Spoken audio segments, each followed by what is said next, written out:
my experience is technical, and yeah, today, like, we have like a kind of hands-on session. I'll share what it'll take, what kind of lessons we learn from the Hyperledger, what kind of like, what we can use based society Hyperledger has been developed like for a while, and like, this presentation is not related to the Hyperledger in general, but it's very small aspect of it, like, regarding like encrypted computation and regarding zero knowledge proof, basically regarding the data privacy, and not necessarily only for it's applicable for like other applications. So let's start basically. Yeah, let's go. So the presentation was divided like in sections. Like we're going to discuss actually like three main aspects. So the full homomorphic encryption and the homomorphic encryption in general. That's an encryption that allows you to encrypt data first and then run the computation on already encrypted data. So meaning like they would allow to like execute like various computation, let's say machine learning. So where you have data belonging to one party and like the model coefficient of the models belonging to another party, and they don't want to share anything. So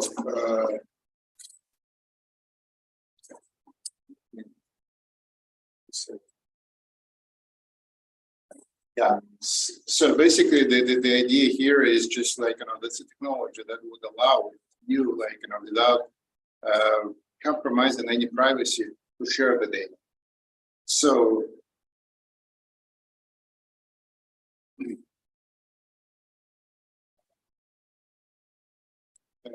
in like very easy example of homomorphic encryption, like let's say like you guess the number and like I guess the number, and like we encrypt this number like independently on our sides, and like we can add those numbers together, and when you decrypt it using like the private key, so we actually see like a final sign. So for like obviously like one person is quite easy to predict, but if you have like let's say 3 participants, that's you already have a privacy, like meaning like you know your number, you don't know nothing. Okay, and let's move over.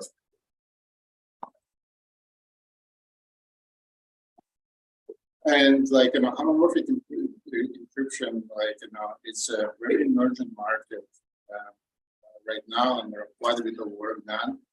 And like obviously, this is very interesting to.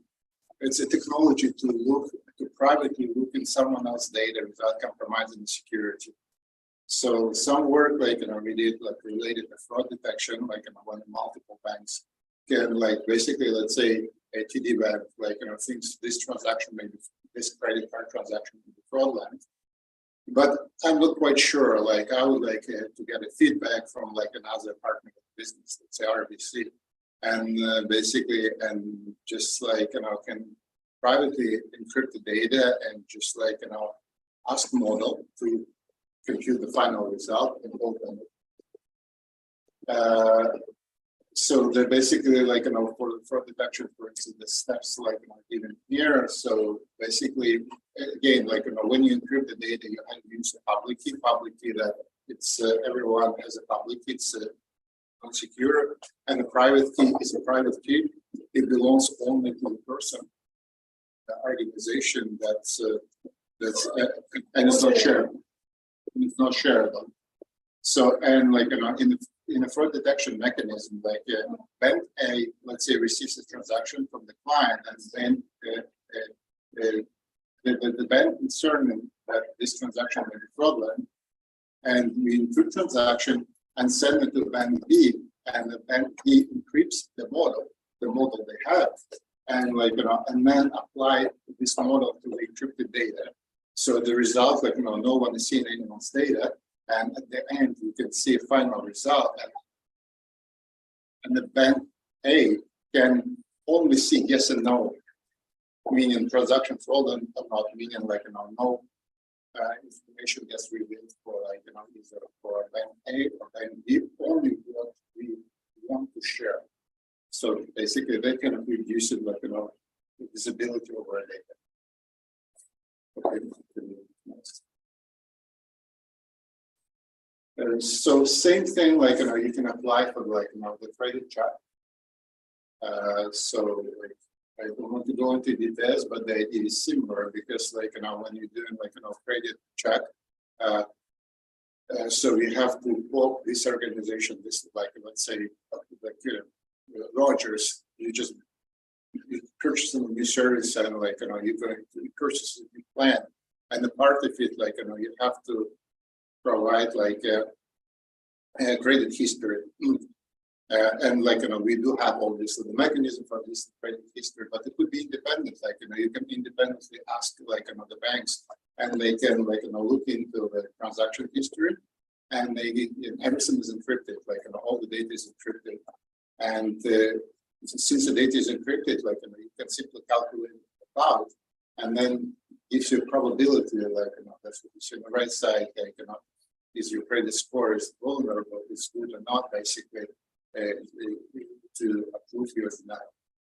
So basically, whatever the multi-party, like multiple parties, like, are involved, like, we always can calculate, we always can encrypt the data first, and then ask the cloud to do any form of calculation. Okay, can we do next? So to generalize this idea, we can, like, using, because all data is encrypted, we're not compromising any privacy. We negotiated on the final result, and, like, in a final result, in the multiple cases, it's just a single number, or like even full and valid. Let's say it's a no. So the using of homomorphic encryption across organization would actually emerge, like, a new market, like AI market. AI market, where, like, people can like, trade their AI models without showing that, because they will be accepting encrypted data, and, like, people can test those models, like, by putting, like, the data encrypted for these models, and, like, look at the results, because, like, you encrypt the data and you can encrypt it, so you have, like, the private key, and so this, like, would leverage an opportunity to, like, create a, like, a brand new market, like, and technologies like blockchain, Hyperledger, and, like, that in particular would be here for information exchange, fair information exchange, meaning double spend problem, meaning we're not cheating anyone, as well as the constraint system. So meaning, like, for instance, I'm looking to, like, in my how efficient, like, some, like, rate from, like, let's say 70% of the value. So, and in order to go from homomorphic encryption into the AI market, or like AI model market, you actually need to have an ability to encrypt and compute, and also you need to have a constraint system. So meaning, like, the system should follow certain rules. That's what we call smart contracts for, like, for blockchains. And since everything is encrypted here, so the smart contracts needs to be smart enough to deal with that encrypted data. And for that, we actually, like, we actually can use another innovation called zero knowledge proof. And I believe it's the next slide. Oh, yeah, I was too fast. Before, like, before getting into it, we look into, like, two examples, two use cases, like, where we can, like, apply homomorphic encryption for, and, like, how to get money out in, like, markets. And now we actually look into, like, algorithms. So in fully homomorphic encryption, basically everything is encrypted. But, like, you want to make it practical, meaning, like, you should be able to search it. So meaning, like, for instance, like, if we have, like, number, let's say 5, we encrypt it, like, and so then we got another number, let's say 5 again, we, like, encrypt it, and then we subtract encrypted 5 from encrypted 5, we have 0. we have 0. So when we decrypt it, like, we know basically it's basically 0, meaning the numbers are equal. But let's say we have like 1, that the numbers are not equal. So basically, in this case, like, if we actually like look to extend this technology for like string search, for instance, then we like need to compare, let's say, letter by letter or word by word. It depends how you encrypt. Like basically, you can encrypt like the string by numbers, by letters, by individual letters or characters, or you can take like the back of words. Let's say you have like only like 10 words to be encrypted, and encrypt like 1 to 3 up to 10, like, and then basically you like start subtracting and start comparing them. And meaning like you basically you have to compare every single element in it, like to get a final result. So, and as you can see, the complexity of this operation is it's a linear complexity, meaning ON. So it's quite it's like when you have like longer text, it's just like quite costly. So what we can do about it? So in the computer science, everything is graph or trees, like mostly graph. And like when we think about like optimizing like any sort of like computer science problem, we actually like the first thing we think about the graph. And in our particular case, like we actually can use a prefix tree. It's we just call tries. I'm sorry for misspelled. And the trace is misspelled here. No, never mind. So, but like essentially, like you see, like on the left side, you have like like words, but they all represented as a tree, and like with the overlapping like elements in it, and like this number of leaves becomes to be much less in here. And as we see, like when we're dealing with the trees, complexity, like algorithm complexity, comes from ON into the logarithm complexity. So in this particular case, like it's going to be like log n, and that's one way, like how to speed up computation for encrypted data. And if you can hit next. So this one, like is another way of how you can speed up like computation over encrypted data. Because to recap, like when data is encrypted, you have no idea what's inside, but you still need to use like some form of data structures to look into it.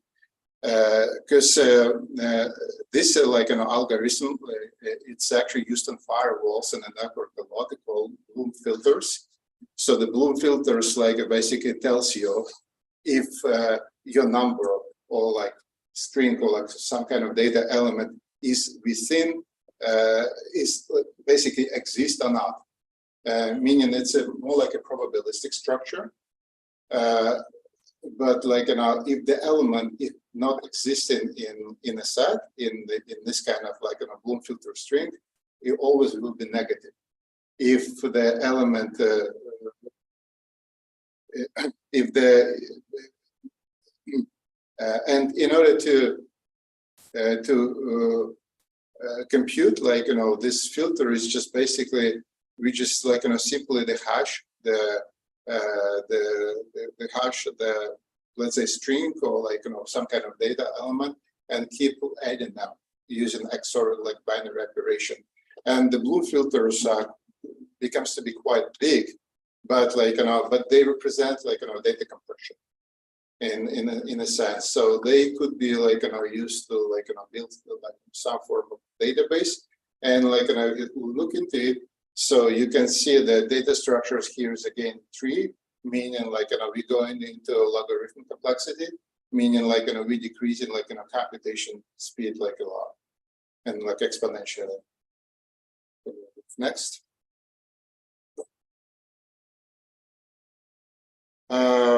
Yeah, so this one is kind of like when we're dealing with voice data or like kind of vision data or like any sort of like wave data. So we actually dealing with waves and speech, for instance, processing, speech detection, voice detection, mechanism. And basically we're dealing with the signal processing. And in the signal processing is essentially any signal, whatever, for instance, a vision with a computer vision or just a human vision or hearing. So it's kind of any signal could be transformed into a sum of sine and cosine. Would be a number of sinuses and cosinuses, and when they add them up, we'll get our initial signal. So we're doing it by actually by applying the Fourier transform for it. But keep in mind, it's just any signal is nothing more than the sum of sine and cosine, and the fully homomorphic works only with multiplication and addition, and all the signal processing becomes to be a very good fit, in homomorphic encryption, because actually you can, before encrypting it, you can present it as in a frequency domain, and then and then apply all sort of computation. Okay, can we move forward? So when you're dealing with the language models, any language models, the language models, they ChatGPT is very popular, everyone get excited about it. But the idea about any language models, most of language models, is to use something called n-grams. So meaning someone asked a question just briefly. They asked if you're Zama, if you could explain just a little bit more about that. About what? Zama? Sorry? So in the previous. Or Fourier transform? So basically the idea of the Fourier transform is actually go from the time domain and frequency. And we're doing it by decomposing any sort of signal, whatever is just audio signal, any sort of signal, into the sum of sine and cosines. And for instance, when we're dealing with the audio filters, right? So the idea is just to do a cutoff of certain frequency. So meaning when we are actually transforming everything from time domain, the signal into the frequency domain. So in the frequency domain, we'll have the magnitude of the frequencies, and basically, but they will add up in the main signal. So what we can do, we can subtract them, and in we can subtract them in the homomorphic space. So meaning all this kind of sort of filtering, we can apply in a different domain. In the frequency domain. So we can do let's say filtration in a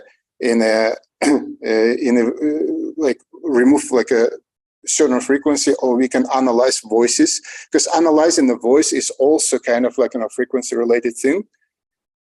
It's called capstral transform, but it's just one more level of Fourier transform. But essentially, it's decomposing a signal in a sum of sine plus cosines, and and the source of that, what you encrypt, you actually encrypt not a time domain signal, but you encrypt those kind of sine and cosines. You encrypt frequencies. Once it's encrypted, you can do whatever you want. You can just calculate, because keep in mind, it's just signal is nothing more than just a sum of harmonics. Is it? I know it's just there is quite a bit here to cover. I tried to explain as much as I said, but the idea here is it's basically it's one of the use. You actually can apply this kind of homomorphic encryption, not only in so looking something in the database, but create a homomorphic encryption filter for audio processing, for visual processing. Later we'll cover quantum computing as well. So going back into the language models.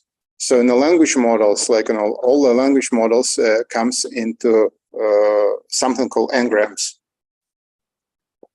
N-gram, like in this one, it's basically a language model is trying to predict the next word based on the previous word, and it's called 1 gram. So 2 grams meaning like based on 2 words we predict like the next word, and that's basically that's how ChatGPT works. That's how modern like neural network work, and then like basically. And what we do basically, we just like create like the neural network, and the neural network is a symmetrical neural network with a bottleneck in between. And in the input would be, let's say, 2 words, and the output would be like the next word we're trying to predict. And like and the neural network actually like squeezed into like something called like in the middle layer, because there are many layers here, and this middle layer it's called like latent in space. It's a bottleneck, is like and also called embeddings. And the neural network is all about the set of coefficients, and meaning like this kind of like latent in space is just nothing more than just a vector. And like when ChatGPT gives you like latent in space too. Like as many of like other language models, like at least using like neural networks. So since it's a vector, we actually like start dealing with natural language processing as a vectors.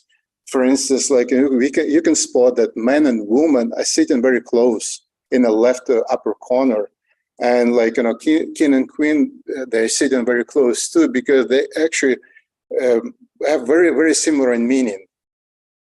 And like it's basically like the one of the most interesting thing about those vectors, that like you can basically you can add vectors and you can subtract vectors. You can do like operation on the vectors, and meaning like you can do like, let's say like for instance man plus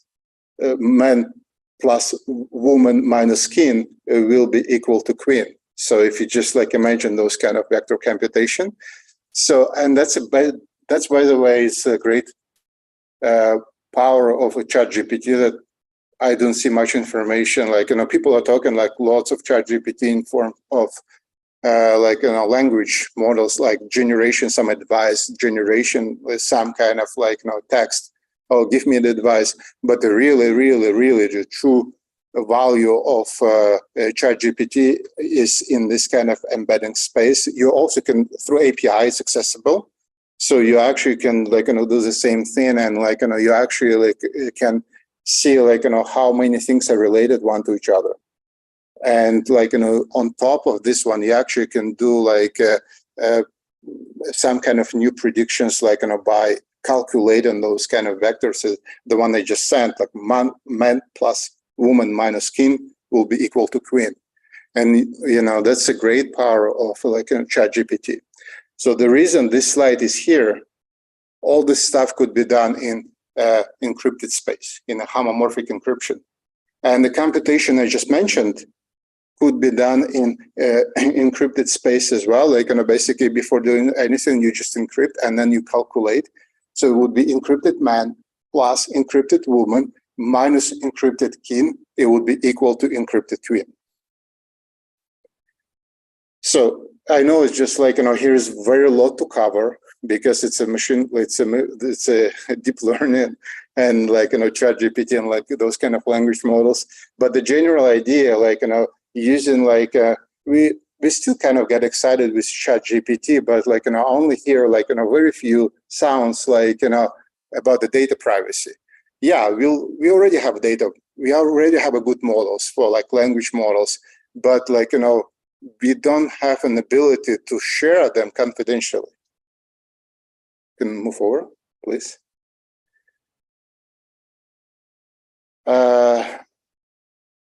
So this is a quantum blockchain safely. safety. And before we get into the quantum problems, so like, and the quantum things, like, let's, like, for some reason, like, all the explanation about quantum computer is like, really tough. It's like when I read into it, it's just like, it's not supposed to be that difficult. So because a quantum computer was developed like 50 years ago, even more. And the idea is like very simple. So we have like, we have a wave. So we have a wave, and not one wave, we have a multiple waves. All we do, like, we just shift the wave a little bit here and there, we call phase shift, and we just add them. And if the wave, if the shift, like, let's say here is like, on a lower and a high level, so then like, we have, so we have a cancellation effect. So if that basically, if there's not in phase, if they actually like in opposite phases, then like, you have a cancellation effect, because you can see those harmonics would actually like, would be canceled by the other harmonics because they just shifted. In the same time, if the signal is identical and we just simply add them together, so there would be amplification effect. And whatever the quantum computer is doing, it's doing nothing else, just these two operations. So get the harmonics and shift it and add it, and that's it. That's all. That's the only thing this quantum computer here for. So the physics behind it, like, the implementation is very difficult. But the idea is like, very simple. It's just based on the Fourier transform I mentioned before. It's just like, really sum of harmonics, and sum of harmonics that are shifted. And if you can move next. And like, and here we're actually talking about like, one of the algorithm called Shor algorithm. So this algorithm is actually a promising algorithm that breaks elliptic curves, and that's supposed to break the Hyperledger privacy and Ethereum, how like, breaks Bitcoin and like, all other stuff. So the idea behind like, this mechanism is very simple. So there are like, the elliptic curve, the encryption behind the, let's say, Ethereum or Bitcoin is just like, simply like, you have two prime numbers, and one prime number acts as a private key, another one acts as a like a message, and basically we just do an exponential operation, like, and just to revert it back is very difficult. Like, it's not an easy problem, but like, it's called kind of discrete logarithm problem. So, and like, how to break it, you actually like, the Schnorr, the person, like the scientist, they came up with an idea. So basically you have to, you can present those kind of schemas through this, like, number of mathematical formulas or transformations. You present this problem as finding a period within a signal. And like, and as I mentioned before, finding a period is just simply like, finding an oscillations. And that's what essentially, like, basically the idea, like, once we have it in that form, you see on the left side, we just need to, like, we need to do a phase shift, and like, we need to measure, basically we need to amplify those things we are looking for. And we actually need to cancel, like, the other stuff we are actually not looking for. And that's it, like, once you have this kind of like period, from this period, you actually can say, like, what is my private key. So this kind of idea here is like, again, very simple, but to get into it is just like, about 10 pages in a paper. Yeah, we can move next.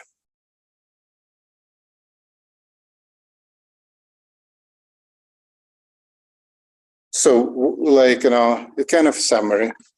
What makes data privacy important in Hyperledger Fabric? So, Hyperledger Fabric is not a single blockchain. Indeed, is a network of blockchain. It's actually the most advanced blockchain, like, ever been developed, because it doesn't represent a single blockchain, and it actually it's a blockchain of blockchains.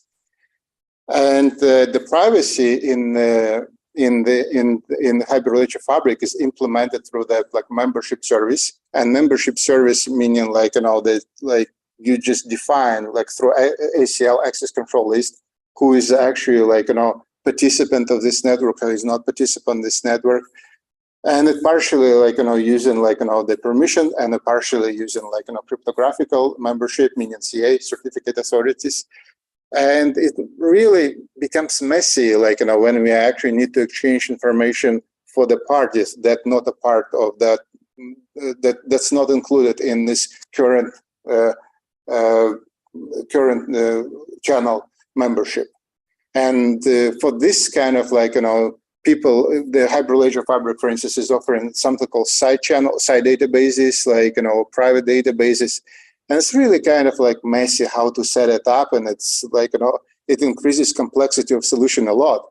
It's supposed to simply like just get the homomorphic encryption or zero knowledge proof, the one we actually will talk a little bit later, and like and with that you actually can use any blockchain. You can use Ethereum, like unless it's a quantum safe, like you can use any form of a blockchain.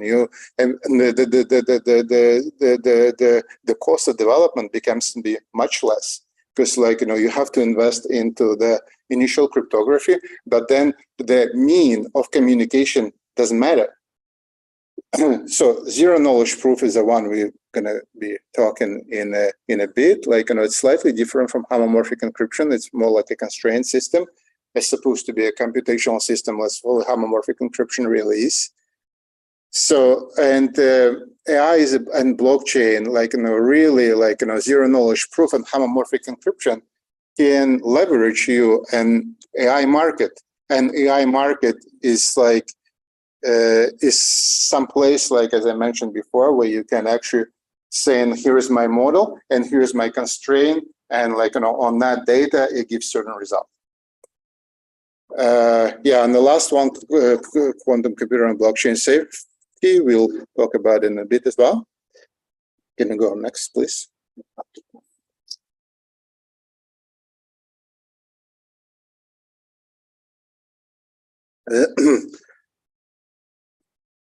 So here's a slide about quantum computer again. We kind of like all scared that like that once quantum computer is developed, all our Bitcoin wallet becomes empty. It's not necessarily true, like because like you can protect this one in numerous ways. Like first of all, like keep in mind that like blockchain, sorry, quantum computer has like really, it's a linear system. The quantum computer can only add and like do nothing else. Like substitution becomes to be as like like phase shift, and eventually it's the same as like an addition.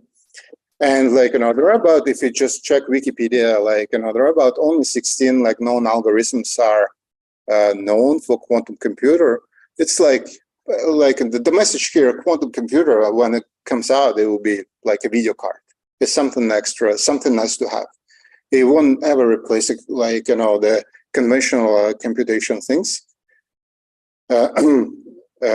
So basically, just like something that like doing like certain algorithms. And again, this number of algorithms are only about 16, and like they're very limited, and they're all linear. So like most of our solution is not linear. Like even like AI is linear. Like most of AI stuff is not linear. So, and like for blockchains, like basically once blockchain has a smart contract, you can implement very simple thing.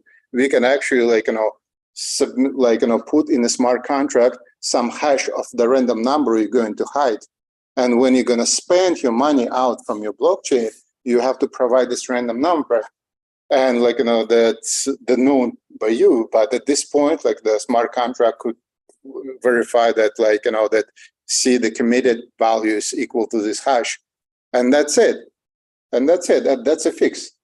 Because like hash is known to be like post-quantum thing, And like, with this kind of little bit tricks here and there, like, we still live in a more or less like, safe world. Even like, when the quantum algorithm becomes practical. Okay, can we go next?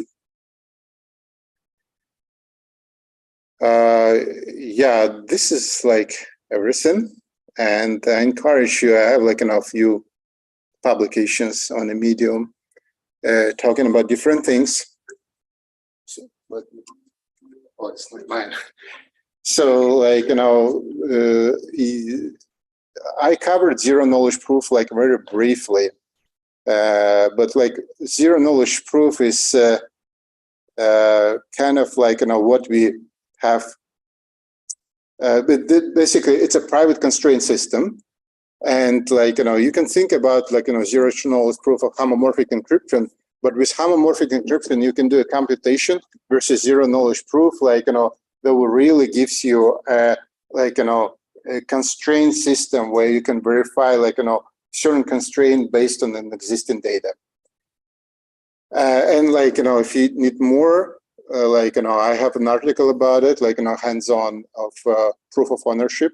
So an example here is just like, we have a mutual fund, and this mutual fund, like, has a list of assets, and the list of assets are known. What is not known, that allocation for these assets in a mutual fund itself. And like, you have a, like, a practical example, like, in Python, to basically to see like, how this stuff works. And there are a few methods. I'm not going to cover them. So like, and then I have like, a couple of articles on like, on the basics of encrypted computations. So the main thing on encrypted computations are like a computer science problem, like graph theory, I would say, what was presented, because by itself, it's like, sounds very easy, like, encrypt, calculate, decrypt. So, but like, to make it practical, because it's not fast, it's slow, because it's just dealing with just like, a certain type of cryptography called lattice cryptography. So, and you have to like, move it from the linear space into like a logarithmic space to make it faster. And yeah, like, I have quite a bit of, I spent like, many years work trying to get like, the blockchain, like in different of blockchain working for like, enterprise. And like, we have a couple of successful projects. I put my kind of like, as a developer, I put my kind of lessons in this running like lessons and like, failures, like mistakes I've made. What basically, what not to do in this article, like running the blockchain in production, what it takes. Yeah, and I think like, we can go into the questions at this point. Okay,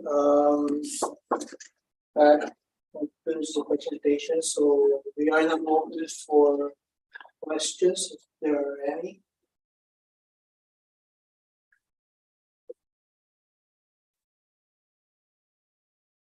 You can just please unmute yourself and then ask the question.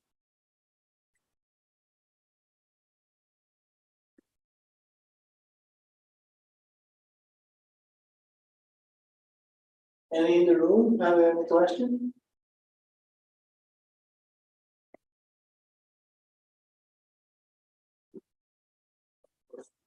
How can you build this on top of Hyperledger? How can you integrate this? It's really a communication protocol, right? So basically, it could be built as a part of the smart contract. So because it's just a library, right? So you just compiled it in, you just like, pass a public key and you do encryption and basically, and in computation, and like, when you get data out, you just use your private key to decrypt it. So in other way, like, you can just like, publish a raw data, like, on the blockchain and get cloud, like, some form of API to do a computation, because once data, like, data ownership is important. So basically, once you put it in a Hyperledger, the data ownership is guaranteed, meaning like it's a double spend problem, obviously. But then, like, you know, you have the cloud or like, you know, any other system, like, you know, can take data from like from the proof source and do a computation, and let's say you can submit the data back. It's like the same as dealing with raw data.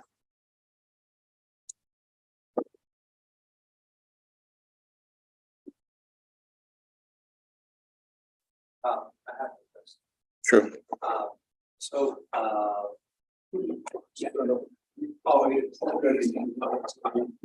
Yeah, the mic is there. In a real life example, like, you know, something, I have been in blockchain in quite a few years ago. So to understand how the security works correctly in the blockchain systems, in a real life example, can you give me something, you know, something you have worked on, or something you have seen where a security breach has happened, or where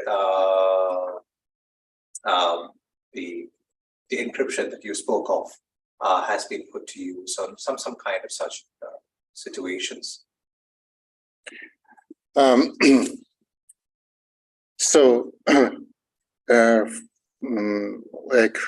dealing with identity is like one of the case.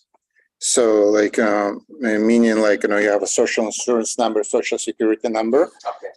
So, and you see, like when you think about the driver license, like a driver license has your picture that could be homomorphically transformed through that signal processing, the one I mentioned, and it has an attributes like, you know, validity date and blah blah blah. So basically, the representation of like a driver license is really a graph of data, and once it's a graph, like, you know, you can do computation on it. Once you can do a computation, basically once it's a graph, now you can make an encrypted graph. Now the government, let's say, like, you know, the owner of this license can, like, you know, encrypt this data, and now actually you can do, like, you know, certain computations. For instance, like check you go to a bar, like, you know, you don't need to ask 18 years old. You just have QR code, and this QR code represents the thing, and you just, like, you know, do a computation and gives you yes and no. Okay. Same with just like, let's say, last name, and same even with your picture, because there are, like, you know, algorithm of like, you know, face similarity. You can do it homomorphically too. But the beauty of it, like, when you start thinking, like, you know, when you're dealing with encrypted data, you actually, like, you know, you're not dealing with real data. So you have to come up with a data structure. So, and then basically you have to come up how you're going to compare, because at this point, like, you know, your input is encrypted and your output is encrypted, and then as the data you send is encrypted too. So that's one more follow-up question on that. So let's say we have two sets of, I mean, there's the source encryption and there's the the result of encryption. So there's the decryption, or what you call as the check of the data, you know, validation. There should be some kind of a key structure, right? I am supposing there's a public key, private keys kind of. Yeah. In homomorphic encryption, there is a public key, the one. Yeah. So in that case, how, I mean, in your opinion, how would you say, how secure that process would be? Because in considering the non-blockchain or the non, you know, the traditional systems that we have been using like 10 years ago, and comparing to what we are having right now, like you said, you know, when we're implementing something like this, right? What would you say? How secure? I mean, like, if you give a scale of security, what do you say? So you don't, in security, you never trust anyone. So don't trust me. So when you have any security concern, so there is a committee called NIST, and this committee has exactly what you, the answers, like, you know, they have, like, you know, metrics for like different level of security. So main concern right now for blockchain is a quantum privacy, which I kind of like would not agree 100% on this kind of threat. There is a threat for sure, but there is, like, you know, different ways how to solve this problem as well. But in the same sense, like, everything, whatever you do has to comply. And like comply with what? Comply with the standards. And the standards are published. Okay. And like, the latest cryptography is not yet NIST certified, not yet, but it's very, very close. So, and the committee gather like, I think like every 6 months. And like, there is a certification committee. But you see, like, from the business opportunity, think about like stock option, right? So when like, when you say like, 2 years from the maturity date, the stock option costs very little because like, people actually don't see quite a bit of business because it's like lots of risk. And like, but when stuff gets mature, right? Like, you have two options. You have to hold it or you have to give it to someone else. And like, with this one, like, there is a market cap for everything. And granted, like, it would be really hard to execute like, kind of like the fraud detection in a bank in a way, because like, the cybersecurity people, like the security people would ask, show me the certification. Oh, like, yeah, it will be like tomorrow, but it'll come tomorrow. So the latest cryptography is basically, but in the same time, it's kind of not many people doing it. Many times, like, we hear just like, to explore, like, what could our life be in the future and how we can make a profit about, how we can generate a profit out of future. Because the future is the most expensive asset, right?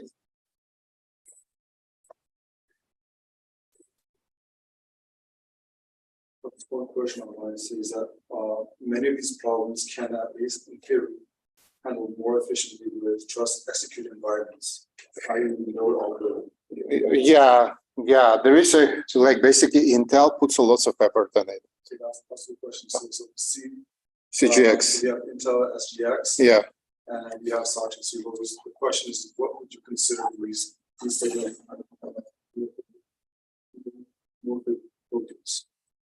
Basically, like the other solution, like, you have Hyperledger Fabric. Hyperledger Fabric is based on, like, the using a zero knowledge proof as a security add-on. So this is like Corda, which is another flavor for blockchain. They actually use like, SGX technology to do encrypted computations.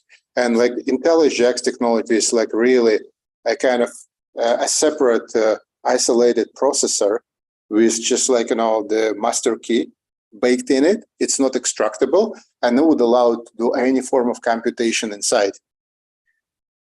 But you see, this one, like, yeah, tend to have like, many vulnerabilities in the past.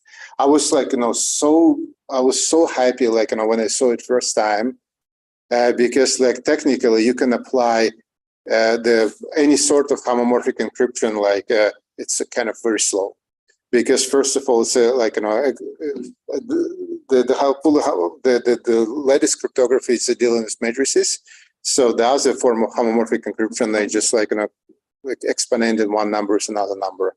So the SGX gives you like, everything at the speed of like, more than CPUs. But like with this kind of so many leaks, so many hacking and like, so many stuff like that happen with this kind of, and basically once it's compromised, there's no patch. You have to throw the hardware away.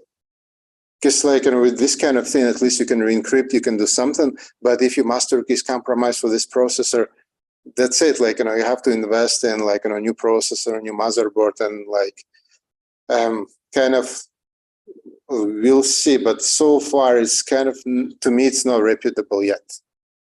And like, and the hacks going not from that math that behind it, the hacks going from like, inner process communication, from kind of some circuit like vulnerabilities, from kind of some side effects, not from the elliptic curve mathematics, not from the encryption.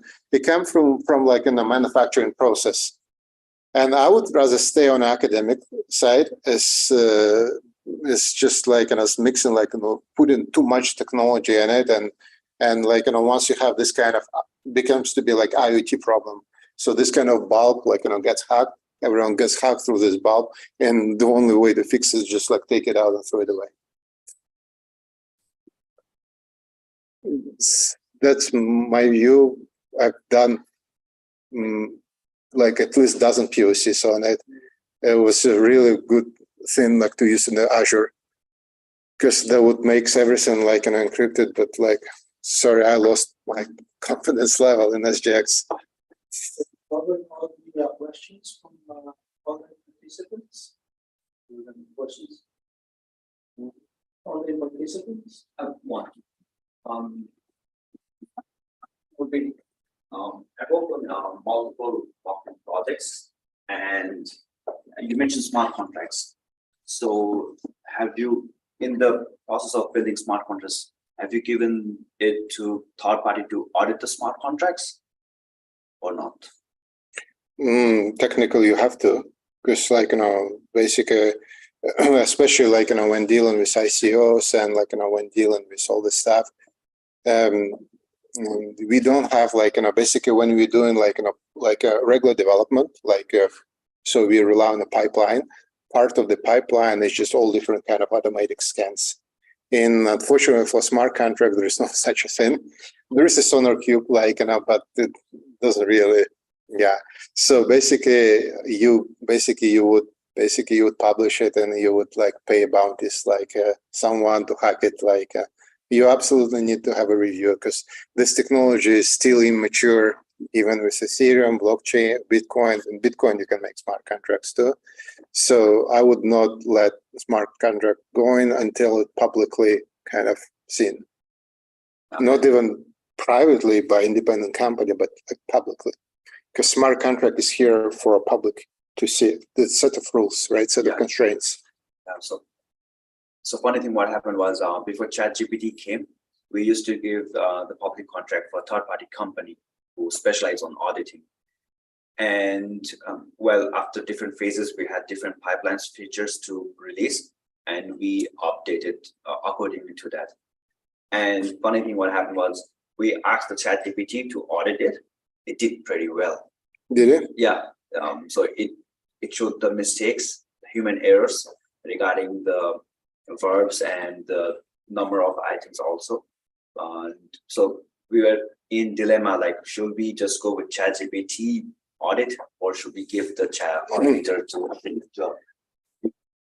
Because the auditor were charging a huge amount to just audit a single page only. So before getting in, you see humans, they can do stuff basically in ChatGPT, there is a parameter called temperature. Yeah. Temperature is a measure of entropy, and entropy is a measure of randomness. So with this kind of temperature, you can control how good, how generic the ChatGPT answer is. But in your case, what I would do first before getting to anyone else. So there are lots of smart contracts out there. And remember, when I was talking about ChatGPT, you actually can access embeddings, or latent and spacer embeddings. Yeah. This is a vector. And basically what that means, you can take all the contracts from whatever you see the contracts from internet, anyone you can find, you can go through a ChatGPT, you can get a vector, and you can run the ChatGPT through a smart contract, you get a vector, and measure two vectors as an angle between them. So meaning if you have a big angle, so it's because in ChatGPT those embeddings, it's actually brain, it's a consciousness behind the stuff. And basically in this case, when you measure an angle, you will see which smart contract from the public it's similar to yours. So the wider the better. The more real. Yeah, because sine is just 0, 1. It's exact match. 0, there's no match, right? It's opposite from sine, right? So basically, and you just compare everything with everything, and get this kind of matrix. Remove what is just less than 80%, and that would allow it to reduce a number of. And what is a matrix? Matrix is a graph. Those kind of things, and then you look into a graph, and then you look in the clusters. like membership algorithm or cluster algorithms. And then from there, you actually can see which group of smart contracts your contract belongs to. And also you should be able to see which vulnerabilities this contract may expose, because similar contracts, they have this vulnerabilities too. And with all this information, you just go into researchers and present it to them. And they just put their own thing, because you never, human is human, right? Especially people who are actually doing this, when you're reading some papers, or man, you just the paper is 5 years, 5 pages of paper, but you can see it's covered here and there from this dimension. You can see, you can read a people's life. You can, here's 1 year, here is another 2 years, and the third page is another 5 years. So they kind of still basically, my understanding ChatGPT is good for something that generic, for something for ordinary, something you vulnerability, they should be ordinary, but they would never probably notice something that the ChatGPT network never seen of. Yeah. One question. What is the process to get data with ML models without the ML model decrypting the data? So a simple example is linear regression. So linear regression is really, it's basically it's coefficient multiplied, or weight, coefficient weight multiplied by the number, and you sum it. You call dot product, right?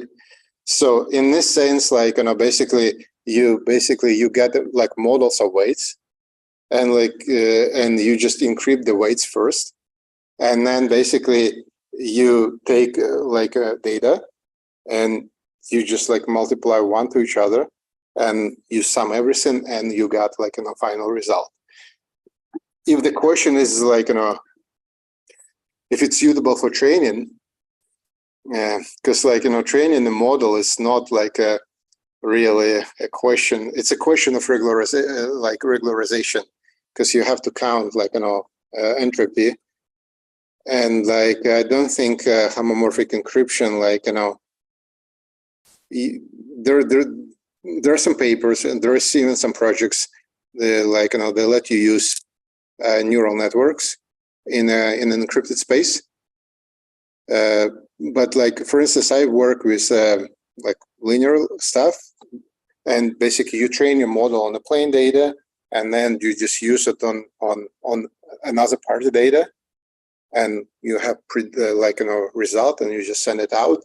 So the decision trees could be implemented that way too, because decision trees is just 1, 0, yes, no, basically. And neural networks is nothing more than a bunch of summators. So, but it's another topic for quite a bit of discussions. So the GitHub is a best friend in that.